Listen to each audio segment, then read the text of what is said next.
So I think that what we've been very clear about is that we're trying to limit the size of gatherings. Now, having limited the size of gatherings, the opportunity is there for you not just to meet the same 12 people all the time. The government could have taken the view that we added that restriction. We thought that was an unnecessary restriction on your civil liberties, given where the numbers of infections reported are, and given indeed the impossibility of policing whether people are actually meeting the same 12 people at any one time. We mustn't create laws that are impossible to police, and indeed we should not create laws which are not necessary for the purposes of controlling the pandemic. What we're trying to say is if you ensure, as part of our advice, not our law, that you meet the same 12 people all the time, if one of you does become infected, the contact tracing is much easier. Now, you've said that the social bubble, the idea that the group of 12 you meet with should be the same group of 12 throughout, is advice, not legislation. But the Unlock the Rock document is full of advice. Why was this not part of that? So let's be very clear. I mean, one of the things I said from the very first moment was that what you might find in Unlock the Rock might have to change. This is a positive change. In other words, this is an opportunity to allow people to be able to see different people and not force them to be restricted to 12. Therefore, that's the opportunity that we're taking to give people more liberty than we might have been able to give them, given the low reporting of the infection in the community. So I don't see that there's any reason for us not to want to go further in permitting further liberties if we're able to.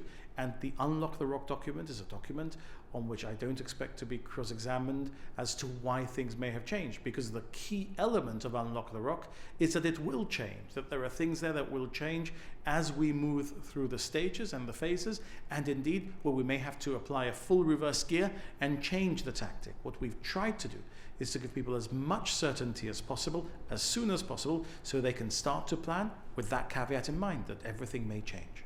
GPC understands the law was intended to achieve the idea of social bubbles. So was this initially meant to be part of the legislation, and was that idea taken off the table in favour of advice instead?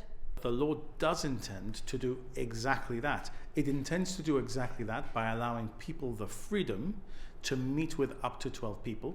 This is a restriction on your unlimited right to meet with as many people as you like, but you're going to have a restricted right of freedom of association, but up to 12 people will be a gathering that is allowed.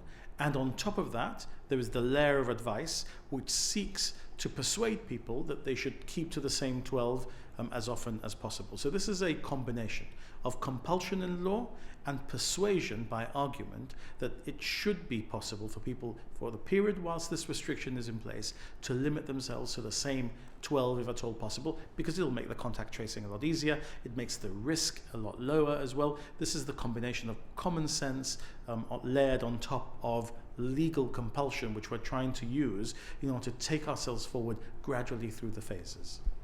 Now, as we all know, Gibraltarian families are often larger than 12 people. So what would you say to anyone faced with the unenviable task of now choosing their favourite 12 relatives?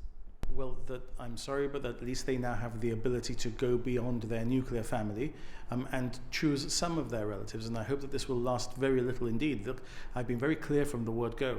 The last thing I ever intended to do when I was elected Chief Minister was to restrict the fundamental rights and freedoms contained in the first chapter of our Constitution. My oath is to defend them and to defend those freedoms. And I want those people with those larger families to meet and to enjoy their families, however extended they may be, whether there's 12, 24, 36, or however many of them there may be. There should be no restriction on our ability to meet with our families, with the people that we most love, and our friends, who we also love too. But this is the public health advice that we have at the moment. The government is wrestling with the combination of the public health advice and the requirement to defend your civil liberties. We just have to get there in the end, ensuring that we've kept the virus as far away from as many of us as possible, and that we've managed to get through all of the phases of Unlock the Rock document as we've got to the beginning of the process of unlocking, and that is to say, with our GHA not being overwhelmed, with no deaths in our community, and with the prevalence of the virus under as much control as possible.